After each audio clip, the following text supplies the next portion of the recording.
Thank you so much for joining my channel. My name is Jerry Stroop. I am a certified Reiki master, a registered Kundalini yoga instructor, a certified energy healer. I also do energy medicine. So those would be tapping, acupressure points, meridians, chakras, the whole nine yards. And also I do witchcraft. So today I'm really excited to cover this information. It's about being spellbound. When I was in my yoga program, we actually covered what spellbound meant, as well as we touched upon it in some of my energy healing and really understanding the true nature of our words, our thoughts, because these things are all energy and they hold power. They can hold power over us. They can hold power over other people, and they really have an impact on our overall health. You know, when I was a kid, they used to say sticks and stones may break my bones, but words would never hurt me. I always felt that that wasn't very true because, you can feel when words hurt you, right? Like you can feel that zing in your heart, or you can feel when you've had that embarrassment. And when I discovered energy healing, I realized that that's actually not true. Words are extremely powerful. Thoughts are extremely powerful. So I wanted to make this video just to kind of go over what is spellbound, what does it mean, and who may be spellbounding you now that you don't know about. So we'll go ahead and jump right in. So the first rule again in any energy healing, witchcraft, or anything like that is understanding that words are energy. They actually have an impact on our lives, and they contain power and meaning behind them. They're the ways that we're able to communicate to each other, and there really is no greater power than that. All right, so let's just go ahead and jump right in. So, a spell is the type of magic that controls the mind.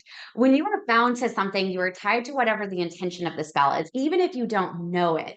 So, spell actually means incantation, charm, influence, fascination, and also magical powers. So, if words are spells, what are you casting or conjuring for yourself and others around you? Let's find out. So, let's dive in. All right. So our thoughts, words create the world around us. If we believe in positive outcomes, we will receive positive outcomes. Your words can open doors. It can create music, create love, create beauty. It can create pictures. It can create meaning, and it can really create magic. So, one thing I thought was very interesting when I started going down my research is I found out that the average human brain, and this is according to neuroscientists, actually has about 60,000 to 80,000 thoughts per day. And unfortunately, the human brain only allows you to know about 5% of those thoughts, words, or actions. So that is approximately 4,000 to 6,000 thoughts per day. And 6,000 really is on the upper end that your brain is making you aware of. And that is so witchy to me, but you think about it even right now. I am moving my hands. I'm not thinking about moving my hands. I am thinking about what I need to say and the content, but I'm not actually thinking about all of these things because my brain is on autopilot. It knows how to do these things. And even just moving your hands around, this is a form of communication. There are a whole bunch of people that actually study nonverbal communication and what it means when you wave your hands or even talk with your hands when you're speaking to other people. Like you've always heard the thing where you cross your arms and it's just closing yourself off to other people, which in energy healing, we don't actually believe that. We believe that you have a crossover pattern that needs a little bit of work. But that's just one way that you may be communicating to people that I'm closed off. I don't want you to be in my space. I don't want to energetically communicate with you. And I, don't want to talk to you. So it's very interesting to understand how many thoughts that your brain actually has in a day and really understanding how much you're actually aware of in your day because we pattern ourselves. And if you're patterned in an imbalanced pattern, you're going to continue down that imbalanced pattern because you're almost in a spell of what you've already done or what you've believed. So we're going to get more into that. But before we do, I want to talk a little bit about the law of attraction. In the law of attraction, they believe that like attracts like. So if you're thinking negatively, and using negative words, because again, if you're thinking negatively, you're going to use negative words. Therefore, you're going to attract negative or imbalanced behaviors or imbalanced realities. You're going to actually create an imbalanced reality around you. And so when I started doing my research and, I started working with people, I found I would say the four main ones that I often hear. And I'm just going to read these through just so you can see what they are. But these are how we need to start working on our limiting beliefs and how we actually start to transmute this energy. So, some examples of spellbound things that we say are: this world is full of stupid people. So if we think that this world is full of stupid people, we're naturally going to attract people who make us feel like we're smarter than them and everybody is stupid. Or we're going to attract negative interactions that make us more frustrated because we have this belief within us that other people are stupid. That's a spell that we created ourselves. Things are never going to change for me. So I hear this a lot, that people feel kind of stuck in their life and they feel like there's nothing that's going to change. And in all honesty, if that's your belief and you're not trying to change that belief, it is going to become your reality. The next one is I'm not good enough. So in yoga, we covered worthiness and not feeling good enough because oftentimes in our society, we feel like we must be constantly doing things and constantly being active. And when our systems are so bogged down from the digital, from our word usage, from our work schedules, from our, extracurricular activities, we oftentimes feel like we've failed on some level and that we're not good enough. And we really do need to transmute that energy in order to get us out of that spell. The last one is things are never going to change. So this is another one. Again, it's just a belief. What we have to do is we have to work through that belief and start to realize that we are the creators of our reality, and we can actually shift that energy and transmute it into something that is more positive and allows us to change the way we want to change. Let's talk about who has you under a spell. So oh gosh, okay. So what I'm going to start with, just number one, social media. Okay. I actually was a big fan of social media. I was on TikTok for an hour. I wasn't a big fan of TikTok, but I had Instagram, I had Facebook, I had the Pinterest, I still have YouTube. But I was a big fan of social media. And I actually got hacked and got kicked off of social media. And the crazy part is I noticed that even though I didn't have the app, because I deleted the app off my phone, even though I didn't have the app, I would go reaching for my phone to try to check my social media, even though it wasn't on my phone. And I realized, oh my gosh, I'm under a spell. I have literally patterned myself to rely on this thing to provide me information. And this information that I'm getting, is from a whole bunch of people that have a lot of varying views, a lot of advertisers. And I really started to dive into algorithms. And then I realized, oh my goodness, algorithms are so similar to spells, right? Spells are all about coming up with an intention and how you want to change your energy. And if you look at algorithms, you have a company that has a specific goal, which would be essentially their intention. And what they want to do is show you the ads to basically get your attention. And they do this by understanding your likes and your dislikes. And sometimes, even if it's your dislikes, it doesn't mean that they're not going to show it. In some cases, they actually want to show you things that will kind of anger you a bit, because a person that is more sad, depressed, maybe anxious or angry does tend to spend more money. So, from an advertising perspective, social media is a really great platform when it comes to kind of some witchy stuff here. And let's be honest, okay. I know that they say that they're not listening into your conversations, but there have been so many instances. I can even think right now, I was having a conversation with my mom about a TV show. She had never heard of it, she'd never seen it, never came into her purview. And I was talking to her about it, and our phones happened to be sitting next to us, but we didn't, communicate about it. And the next time she went on Facebook, it actually was advertising the show. So think about it. Our words are so powerful because the words I spoke to my mom actually created her reality within her phone, because then she started getting advertisements about show. It's witchy, is it not? But when we think about it, it's like really, really, really witchy.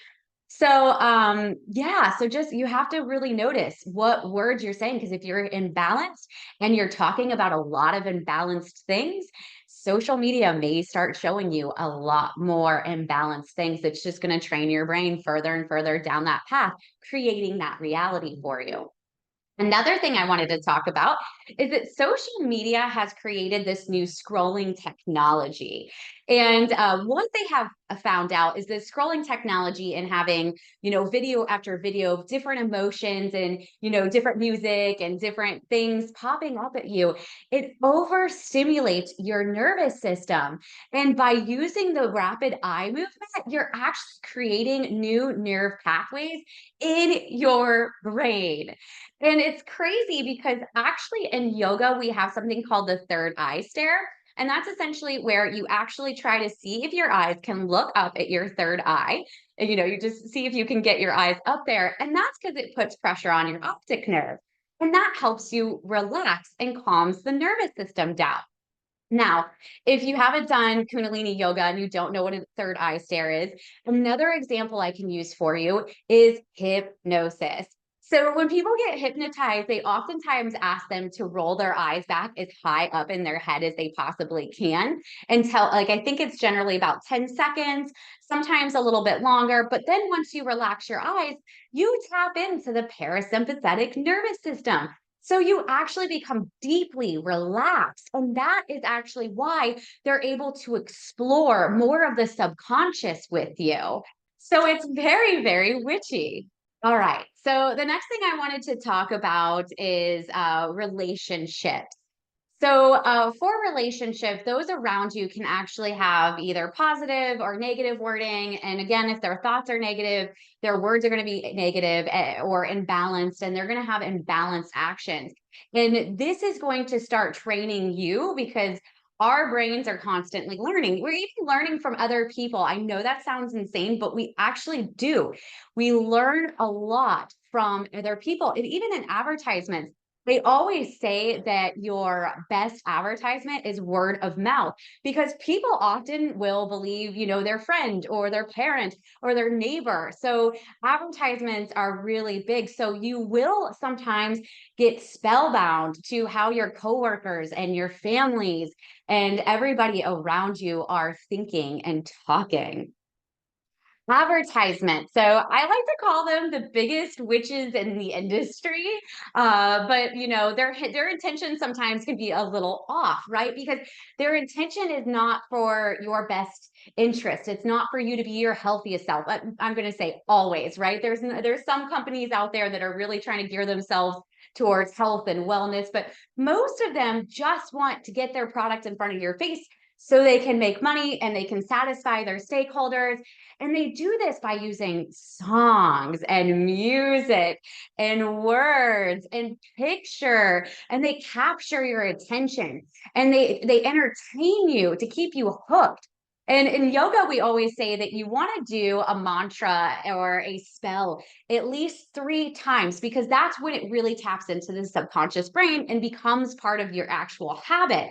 So in advertisement, they actually have something called the 7 times rule. So they double it. They try to get this in front of your face 7 times, which again is a way of training the brain.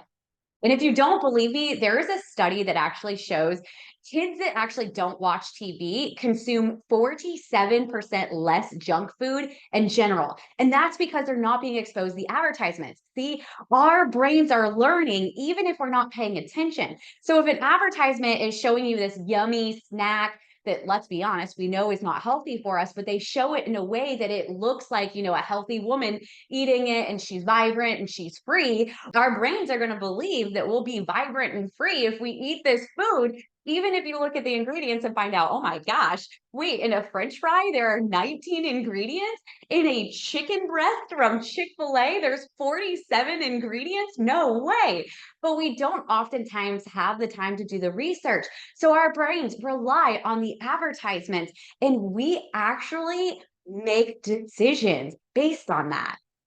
So, work, I kind of covered a bit with the relationships, but I'm going to cover this again.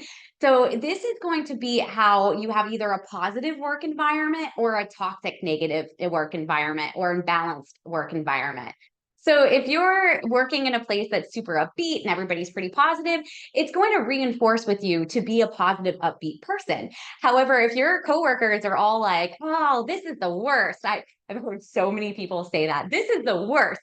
Really? Is it the worst? I don't think so, but that's a spell. Even that small little word, it's the worst, is a spell that's going to bound you and make you feel like, oh, this situation was just crappy. It's really kind of taken down my day.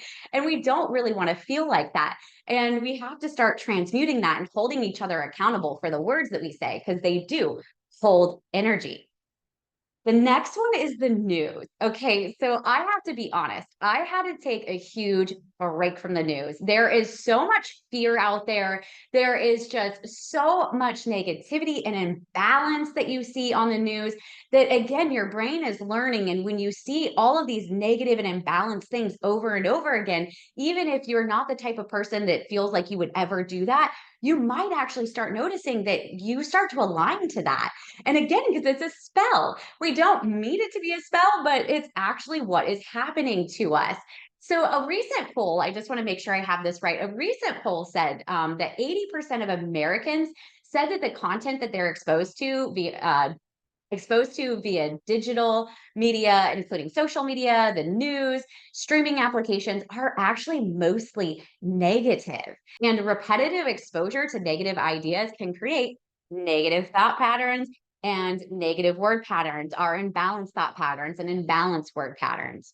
All right. So next we're going to talk about limiting beliefs. So I do recommend that I have a whole video on limiting beliefs, but limiting beliefs can often make us feel stuck and spellbound to the way that things always are. And you have to be able to give yourself permission. Can I break this cycle? Because limiting beliefs really are created within our childhood, even into our adulthood. And it tells us how we are in the world. And so if we feel small and we are adults, we aren't going to be able to break that limiting belief that actually I am powerful. Actually, I do have a voice and my opinion does matter. So check out my video on limiting beliefs. There's a lot more information about that. And then lastly, let's talk about movies and entertainment, or as I like to call them, distractions from life. They're fabulous, and I absolutely do love a good movie. I do love a good TV show, but they do oftentimes distract us. But it's oftentimes very difficult to find a positive and upbeat movie or even TV show. Many of them have a lot of violence and assault and have a lot of fear around them. And those fears are being patterned within us because, again, our brain is constantly learning, even if we're not paying attention. If we're doing the dishes and somebody's watching a imbalanced TV show in the background, your brain is still picking that up because, again, you have 80,000 thoughts in a day and you're only aware of 4,000 to 6,000 of them.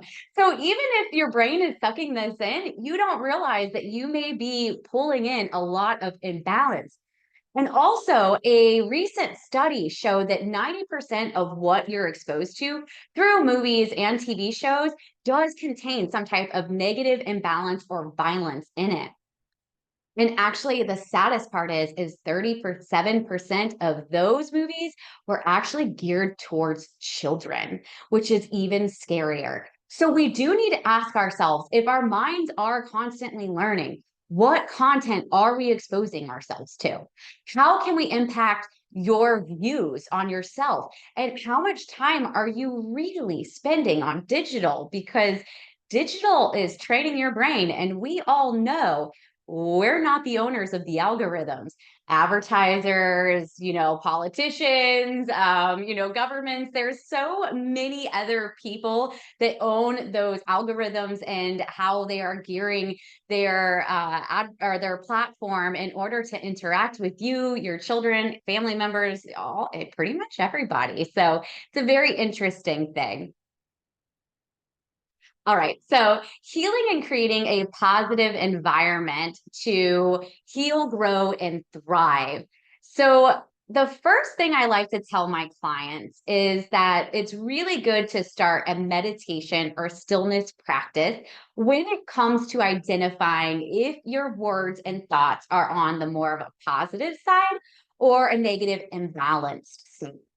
So you do this not by just stillness. I love when people are like, I cannot sit still for, a whole minute to 10 minutes. And I get it because when I first started out, I learned a term in yoga. It's called monkey brain, which is what I had. I couldn't even meditate for 1 minute without something popping into my head or thinking, I've got to go do this. I have something else to do. I can't just sit here and take care of myself. I have too much outside to do to take care of myself.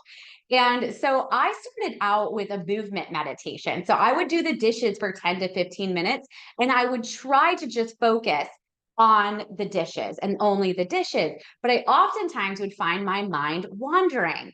And what the recommendation was is to allow those thoughts to really creep in, listen to them, observe them, and then allow them to just kind of pass. Don't go down the rabbit hole, just allow them to pass and go back into your activity. But ultimately what you want to do is you want to really understand, what do your thoughts say? Do you they seem to be thinking positively? Are you more on the negative side? And how might you bring more positive language to your day? Okay, so limit exposure to digital media and media in general. And again, this is for the obvious reasons of what we just went over. There are a lot of people out there that have access to your brain. They're trying to train your brain, but they're training your brain for product reasons. They want you to buy their product. They want you to follow them. They want you to do all of these things.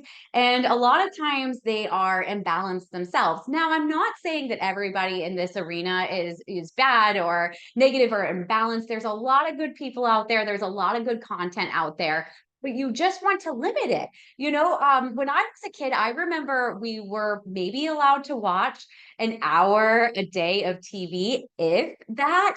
And even when we did have access to TV, it was very restricted as to what we were going to watch because there was a lot of content out there that we shouldn't have access to.